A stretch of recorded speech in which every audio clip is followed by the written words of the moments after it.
Biochemistry में general biochemistry का chapter पढ़ा रहे थे, फर्स्ट चैप्टर, और वो कंप्लीट हो गया था। तो आज से स्टार्ट करें बायोकेमिस्ट्री का दूसरा चैप्टर जो कि कार्बोहाइड्रेट है। कार्बोहाइड्रेट्स में सबसे पहले इस वीडियो में इंट्रो देख लेंगे कार्बोहाइड्रेट का और थोड़ा सा फंक्शन देखेंगे। कार्बोहाइड्रेट के बारे में सबसे पहली बात ये बताई हुई कि कार्बोहाइड्रेट क्या है। तो एक बायोलॉजिकल मॉलिक्यूल है। बायोलॉजिकल मॉलिक्यूल यानी कि लिविंग ऑर्गेनिज्म में प्रेजेंट मॉलिक्यूल है और लार्ज मॉलिक्यूल है, इसीलिए इसको मैक्रो मॉलिक्यूल बोला गया है। मैक्रो मॉलिक्यूल और माइक्रो मॉलिक्यूल दो तरह का मॉलिक्यूल होता है। तो लार्ज मॉलिक्यूल को मैक्रो और स्मॉलर को माइक्रो बोला जाता है। तो यहाँ पे ये बताया हुआ है कि कार्बोहाइड्रेट जो है वो एक लार्ज बायोलॉजिकल मॉलिक्यूल है, यानी कि बड़ा मॉलिक्यूल जो कि किसमें प्रेजेंट होता है, तो लिविंग ऑर्गेनिज्म में। और इसमें मेनली कौन कौन सा एलिमेंट प्रेजेंट है, तो इसमें कार्बन, हाइड्रोजन और ऑक्सीजन प्रेजेंट है। और एक बात याद रखना है इसमें कि हाइड्रोजन और ऑक्सीजन जो प्रेजेंट होता है वो 2:1 के रेशियो में हमेशा प्रेजेंट रहेगा। कैसे, तो बता देते हैं। और एक बात और बताया हुआ है इस पॉइंट में कि कार्बोहाइड्रेट एक्चुअली क्या है। तो हाइड्रेट्स है कार्बन का, कार्बोहाइड्रेट यानी हाइड्रेट्स ऑफ कार्बन। और इसमें पॉलीहाइड्रोक्सी अल्डिहाइड ग्रुप और कीटोन ग्रुप। जब भी स्ट्रक्चर हम कार्बोहाइड्रेट का देखते हैं तो वहाँ पे हमको या तो अल्डिहाइड और कीटोन का क्या मिलेगा, फंक्शनल ग्रुप मिलेगा। हमेशा अल्डिहाइड और कीटोन का फंक्शनल ग्रुप मिलेगा जब भी हम कार्बोहाइड्रेट का स्ट्रक्चर बनाएंगे। तो इसके बाद भी वही बात बताया हुआ है और 2:1 की बात है। तो फॉर्मूला पहले आप देख लीजिए, तो बताते हैं 2:1 वाली बात। फॉर्मूला यहाँ पे दिया हुआ है, एम्पेरिकल फार्मूला जो होता है वो होता है CnH2 और होल n, यानी कि यहाँ पे जैसा कि देख रहे हैं H2O, तो यही चीज़ है हाइड्रोजन और ऑक्सीजन का 2:1 का रेशियो। यानी कि अगर हाइड्रोजन 2 होगा तो ऑक्सीजन 1, हाइड्रोजन 4 होगा तो ऑक्सीजन 2, हाइड्रोजन अगर 6 होगा तो ऑक्सीजन 3, हाइड्रोजन अगर 8 होगा तो ऑक्सीजन 4।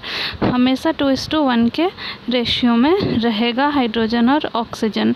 और यहाँ पे जो फार्मूला बताया हुआ है इसमें जो n है वो वेरिएबल नंबर है, यानी CnH2 का H2O का होल n है। तो इसकी जगह पे हम C2 अगर रखते हैं तो H2O का होल n यानी कि C2 और H तो 2 पहले से है तो 2 से मल्टीप्लाई कर देंगे तो 4 हो जाएगा और O2 इस तरह का होगा। अगर यहाँ 3 हो गया तो यहाँ भी 3 हो जाएगा n, और ये कितना हो जाएगा, तो 3 2 6। अगर यहाँ पे 4 हो गया तो यहाँ भी 4 हो जाएगा और ये कितना हो जाएगा 8। तो इस तरह से इसका फॉर्मूला बताया हुआ है।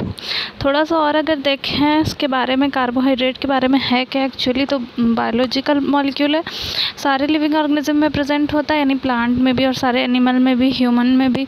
और एनिमल, ह्यूमन या प्लांट जो है उसका जो मेन फ्यूल होता है वो होता है, देता है कार्बोहाइड्रेट। यानी कि गाड़ी को चलाने के लिए जैसे फ्यूल की ज़रूरत होती है, फ्यूल दिया तभी चला, उसी तरह से हम लोग की बॉडी को फ्यूल की ज़रूरत होती है। तो वो फ्यूल कौन होता है, तो कार्बोहाइड्रेट होता है।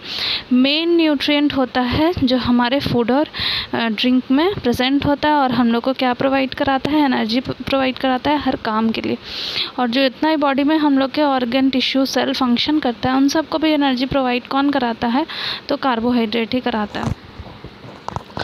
और ये जो है कार्बोहाइड्रेट, वो एक्चुअली कार्बोहाइड्रेट को शुगर बोल सकते हैं। शुगर जो होता है वो कार्बोहाइड्रेट ही होता है। और ये ग्लूकोज जो है वो उसका स्मॉलर यूनिट है। ग्लूकोज से ही मिल कर के क्या बनता है, कार्बोहाइड्रेट बनता है। तो कार्बोहाइड्रेट जब ब्रेक डाउन होता है तो ग्लूकोज में टूट जाता है। और ये ग्लूकोज ही हम लोग के बॉडी में सेल, टिश्यू और ऑर्गन को एनर्जी प्रोवाइड कराता है।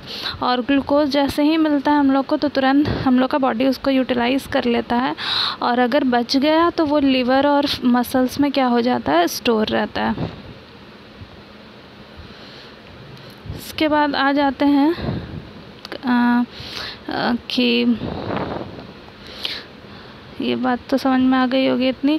इसके बाद आ जाते हैं फंक्शंस ऑफ कार्बोहाइड्रेट पे कि काम क्या क्या होता है। तो सबसे पहली बात तो हम समझ गए कि एनर्जी प्रोवाइड करने का मेनली काम इसका होता है। और दूसरी बात ये है कि कनेक्टिव टिश्यू जो हम लोग के बॉडी में प्रेजेंट होते हैं उसका भी एक इम्पॉर्टेंट कंस्टिट्यूएंट है ये कार्बोहाइड्रेट, यानी कि कार्बोहाइड्रेट ही बनाता है कनेक्टिव टिश्यू। इम्यून सिस्टम जो हम लोग का है, यानी कि जो डिज़ीज़ से फाइट करता है हम लोग के बॉडी का सिस्टम, वहाँ उसको भी हेल्प कराता है रेगुलेट करने में कार्बोहाइड्रेट। इसके अलावा जो हम लोग के बॉडी का या प्लांट के बॉडी का जो ग्रोथ फैक्टर होता है, ग्रोथ के लिए रिस्पॉन्सिबल होता है, उसको भी एक्टिवेट कराता है कार्बोहाइड्रेट। इसके अलावा एक सेल से दूसरे सेल में जो सब्सटेंस का ट्रांसपोर्ट होता है वहाँ पे भी ये मदद करता है। हम लोग के फूड को फ्लेवर देना, स्वीटनेस देना, ये काम भी किसका होता है? कार्बोहाइड्रेट का होता है। इसके अलावा डाइटरी फाइबर जो प्रोवाइड कराता है ये भी कार्बोहाइड्रेट कराता है। और ये हमारे बॉडी में प्रेजेंट फैटी एसिड को भी ब्रेक डाउन कराता है। तो ये इतना फंक्शन है कार्बोहाइड्रेट का, और ये इंट्रोडक्शन था कार्बोहाइड्रेट का। अगर इसमें कोई प्रॉब्लम हुआ हो तो कमेंट करके पूछ सकते हैं। वीडियो अच्छा लगा हो तो एक लाइक या कमेंट कर दीजिएगा, और चैनल सब्सक्राइब नहीं किए हैं तो प्लीज़ चैनल को सब्सक्राइब कर दीजिएगा। और नेक्स्ट वीडियो में आपको क्लासिफिकेशन ऑफ कार्बोहाइड्रेट मिल जाएगा।